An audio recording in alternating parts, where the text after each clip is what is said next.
अलग जी, supreme court ने आज ऑर्डर तो किया है, इस ऑर्डर से कितने संतुष्ट हैं आप? देखिए, पूरी तरह संतुष्ट नहीं है, बट हाँ, एक रे ऑफ होप आपको दिखती है। पहली बार जब हम 7-8 दिन से लड़ रहे थे कि ग्रेस नंबर किस बेसिस पे देते हो आप, ये अलाउड नहीं है, तो आज वो एनटीए ने खुद एग्री किया कि जो हमने ग्रेस नंबर दिया है इससे बच्चे डिससेटिस्फाइड हुए। पहली बार हम लेके आए, ये कॉन्सेप्ट नहीं सही है और ये ग्रेस नंबर के प्रावधान को हम पूरी तरह से हटाते हैं। इन बच्चों को हम फिर से मौका देते हैं, या तो वो री एग्जाम दें या तो बिना ग्रेस के उनके जो नंबर थे एक्सेप्ट कर ले। पर इससे मैं सेटिस्फाइड क्यों नहीं हूँ? दो बातें। पहली चीज कि आज एनटीए 7 दिन बाद खुद एग्री कर रहा है ग्रेस नंबर कॉन्सेप्ट सही नहीं है, तो किस बेसिस पे दिया था? और क्या है, इसके सिवा और भी बहुत कुछ उन्होंने किया है जो पब्लिक डोमेन में नहीं आया, क्योंकि ग्रेस नंबर भी उन्होंने बताया नहीं। 719 का स्कोर हम लोग ने पकड़ा तब उन्होंने बताया।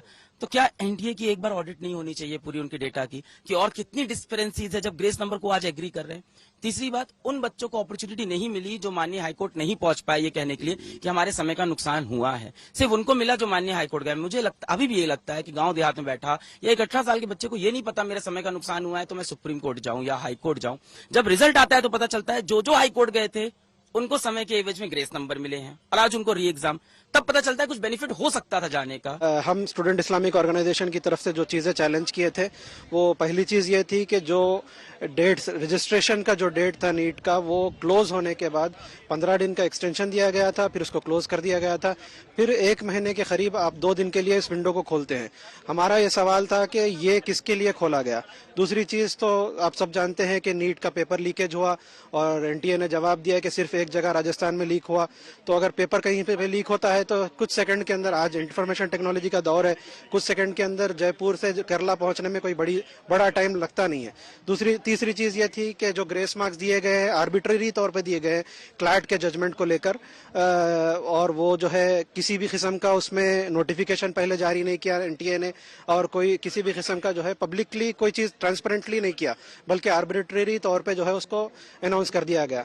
और चौथी चीज ये कि इलेक्शन के दिन वो रिजल्ट अनाउंस होने वाले थे 14 जून को, वो अनाउंस किए गए 4 जून को, जिस दिन इलेक्शन के रिजल्ट आने थे।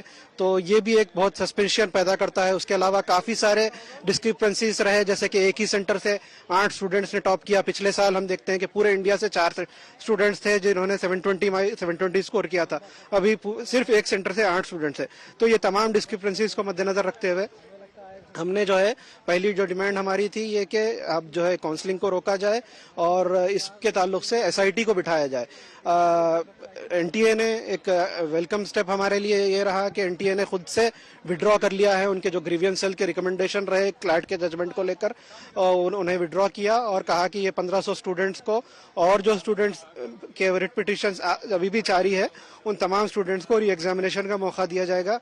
उनके ग्रेस मार्क्स को जो है निकाल दिया जाएगा, अगर उनके ग्रेस मार्क्स को खारिज कर दिया जाएगा और जो है उन्हें सिर्फ री एग्जामिनेशन लिखने का मौका भी दिया जाएगा, और चाहे तो अगर ग्रेस मार्क्स के बगैर जो मार्क्स आए हैं ओरिजिनल मार्क्स उसको रिटेन करने का मौका दिया जाएगा। ये हमारी छोटी सी जीत हम कह सकते हैं, मगर ये काफ़ी नहीं है, इसलिए क्योंकि काफ़ी सारे ऐसे स्टूडेंट्स हैं जो अफोर्ड नहीं कर सकते हाई कोर्ट या सुप्रीम कोर्ट को आना।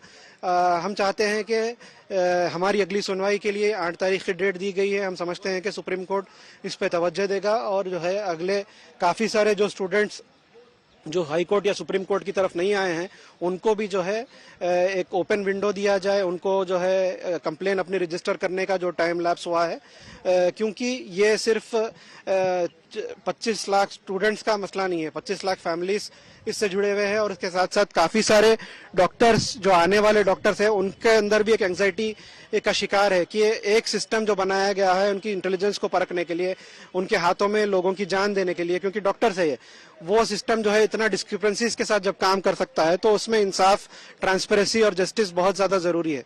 तो ये पार्शियल विक्ट्री बोलूंगा मैं।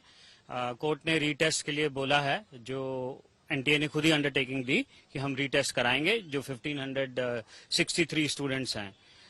हमारी जो पिटीशन है जो कल भी लिस्ट होगी, जिसमें हम कह रहे हैं कि ये 1563 फिगर आई कैसे, जो स्टूडेंट्स कोर्ट अप्रोच किए, जो स्टूडेंट्स ने कंप्लेंट किया उसी वक्त ही, उन्हीं की आप सुन रहे हैं। बाकी बहुत सारे गांव में सेंटर्स थे जिन्होंने कंप्लेंट नहीं किया, कोर्ट नहीं अप्रोच कर पाए या एनटीए को नहीं लिखा जिन्होंने, तो उनका क्या होगा? सुनवाई हुई हमारी, हमने जनहित याचिका फाइल की थी अपनी स्टूडेंट इस्लामिक ऑर्गेनाइजेशन के बिहाफ पे, जिसमें हमने कई मुद्दे उठाए थे। जिसमें सबसे पहला हमारा मुद्दा था कि आपने शुरुआत से इसमें गड़बड़ियाँ की हैं।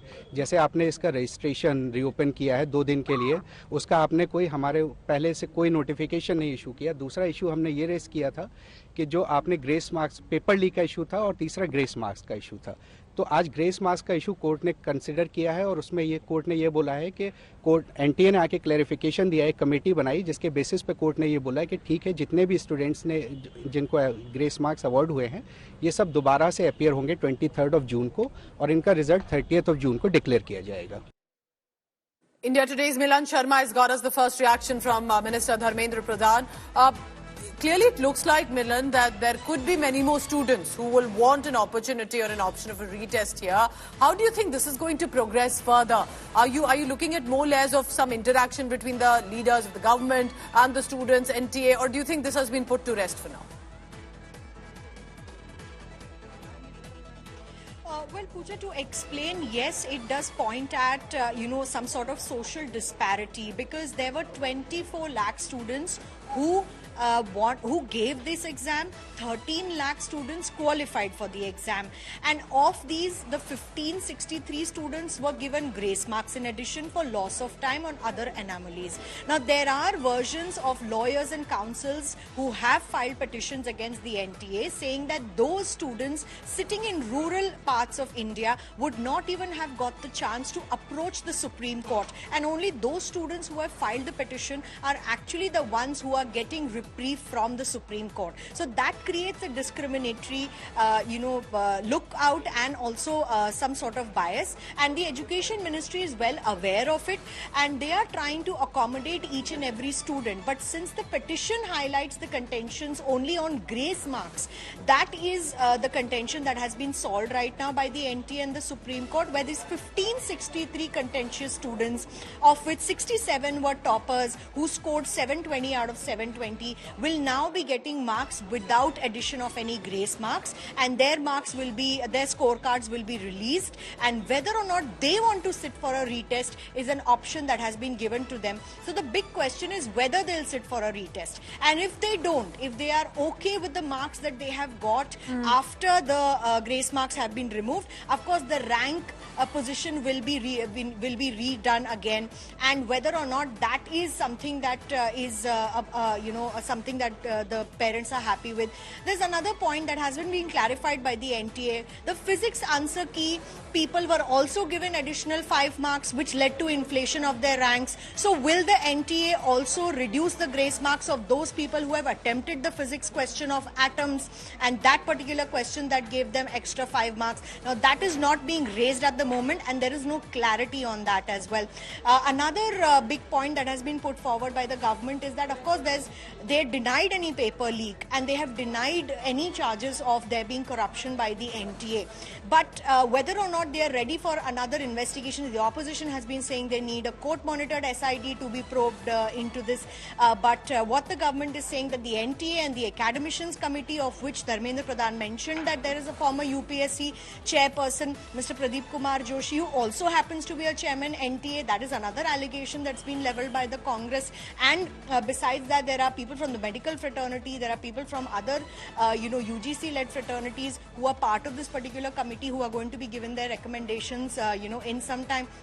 Whether that will be an unbiased recommendation, that will be accepted by a number of students, because the sheer number, Pooja, is 13 lakh students who qualified. Wow. And what the government is saying, that only 1563 students had a problem. But what happens to the other students who gave these exams? There is bound they to never be approached the court. Definitely at least a few more hundred students who likely either want an option or will have some grievance of their own. Have they been approached? Have they been spoken to? That also will be very crucial. Remember, we're talking about future doctors, future medical professionals who are giving this NEET examination. There has to be no discrepancy, no issue, no confusion here at all. Thank you very much, Milan. For now, let's listen into what Minister Dharmendra Pradhan had to say. Paper leak की हमारे पास कोई जानकारी नहीं है। मैंने उस REET petition को अनुध्यान कराया, कोई भी एक भी जगह पे प्रमाण नहीं है। एक एलिगेशन पेपर लीक हुआ है, कहाँ है प्रमाण हुआ है? कोई एक दो चीजों की न्यूज आइटम पे अगर प्रमाण आधारित होता है तब कोर्ट उसको विचार करेगी, सरकार अपना पक्ष रखेगी। वो कोर्ट में 8 जुलाई को चर्चा भी होगी, वो कोर्ट के सामने है।